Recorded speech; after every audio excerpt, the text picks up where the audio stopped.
When I think of this administration, I think of Old MacDonald's farm. Old MacDonald's farm of scandals. Here a scandal, there a scandal, everywhere a scandal. But of all the scandals, the one I think that bothers me the most is Benghazi.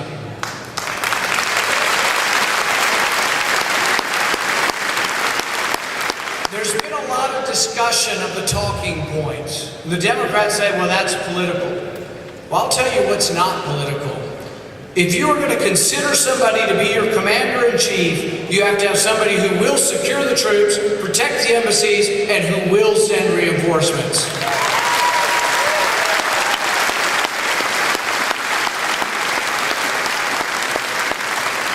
The debacle in Benghazi started in the very beginning, at the very top, with Hillary Clinton deciding that the Benghazi consulate was more like Paris than it was Baghdad. It was a war zone, and it was a mistake from the very beginning to have nobody protecting that consulate.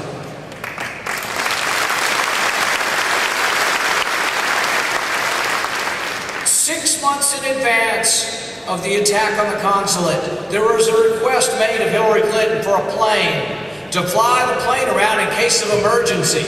Guess what? That emergency did arise, and the night we were looking for reinforcements from Tripoli, do you know what we were doing? We were begging to have the Libyans let us use one of their planes, which was an American plane that we paid for, but we had to beg the Libyans because there was no plane, because the State Department refused to allow a plane to be in Libya to funnel people around the country. This was something that was a terrible and tragic error. But a couple of days after Hillary Clinton's State Department turns down the plane, you know what they have money for? They found $100,000 for a charging station for electric cars at the embassy in Vienna. They found $100,000 to send comedians to India on a make chai, not war tour. We got enough money for comedians and electric charging stations. They spent $5 million on crystal glassware, but didn't have enough money for security. They spent $650,000 on Facebook ads. Seems they need more friends at the Facebook for the State Department. They spent $700,000 when they didn't say that. They said they didn't have enough for security. They spent $700,000 on landscaping at the embassy in Brussels. So all of this is going on. Meanwhile, Colonel Woods is there with a 16-man personnel team in the middle of August, a month before the attacks, and he says, we need to stay. The British embassy's pulling out. There have been attacks on our consulate, attacks on the British embassy. We need more security, not less. Hillary Clinton's State Department, what do they say? No. So I finally got her in front of my committee on the way out, and I frankly said, look, if I'd have been president, I would have asked for your resignation.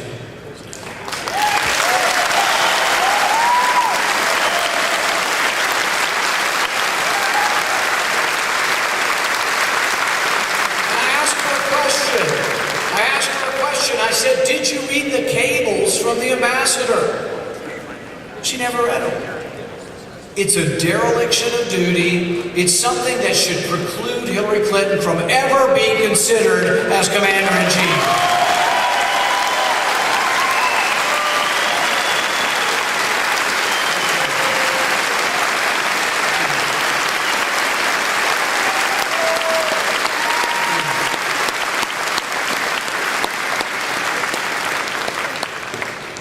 If you want that to happen, if you want a Republican to be the next president of the United States, we are going to have to be a bigger, better, bolder party. There's a big debate going on, though. Some say for us to be bigger, we have to dilute our message. We need to be Democrat-light. We need to be more moderate to get more electoral votes. I couldn't disagree more.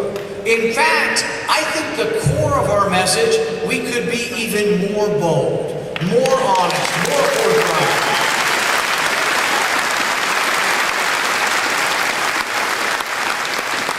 When Ronald Reagan won a landslide, he ran unabashedly on lowering tax rates for everyone, that it would stimulate the economy, and 20 million jobs were created. That's what we need to do.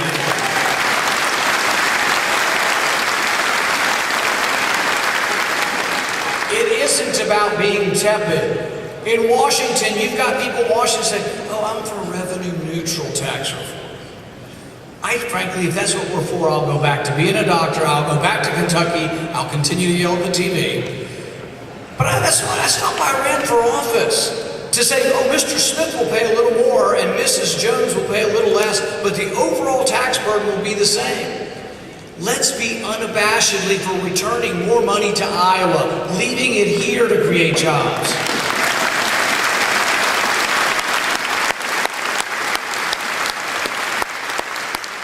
But how do we get bigger and better?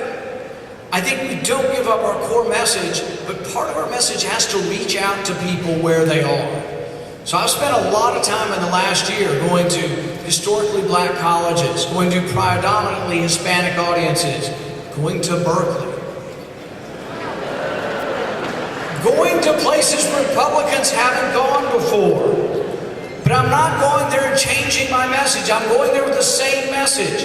I spoke to the Conservative Political Action Committee and I told them, you know what? We're conservatives and we believe in the Second Amendment, but we also believe in the Fourth Amendment. We also believe in privacy.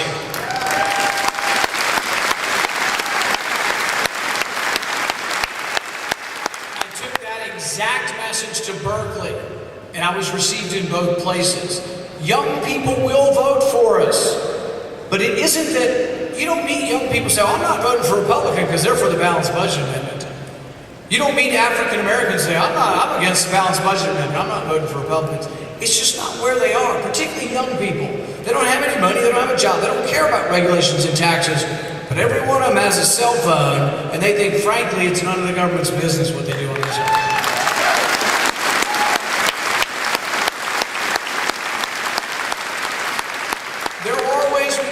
Out, but you got to realize where people are.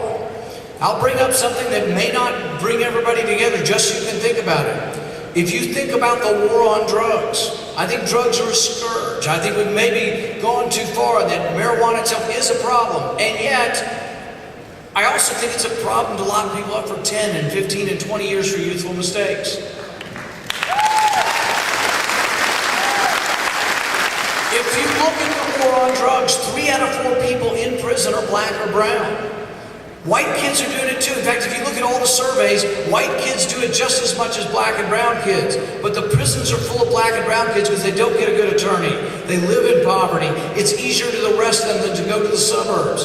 There's a lot of reasons. But I can tell you, if you go to the African American community and ask them, do you think the law is fair? They'll tell you no.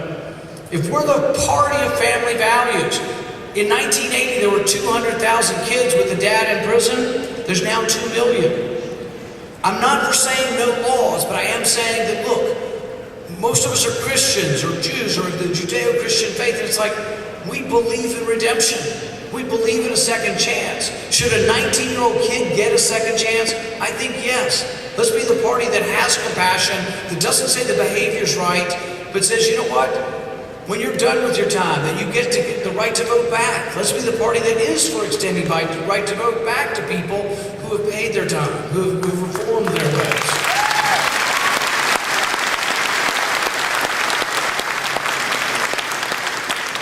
So I said we don't need to dilute our message, but I think if we can take our message or aspects of our message to people where they are, people who live in poverty, the Republican message should be, you know what?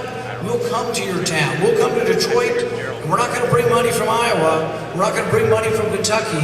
But we'll so dramatically lower your taxes that it would be $1 billion stimulus for Detroit by leaving money in Detroit that originated in Detroit. Then we have something we can offer.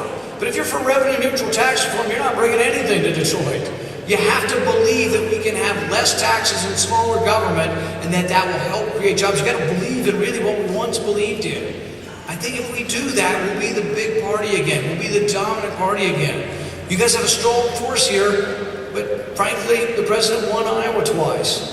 So we can't do the same old, same old. The definition of insanity is thinking the same thing will get you a different result. The real question we have as a party is we have to decide, can we be true to our purpose, true to our core, true to our message, and figure out how to reach out to people? That's what we have to do.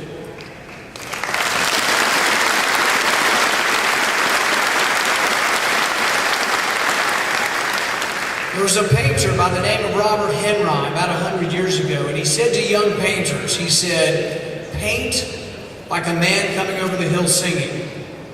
I love the image of that.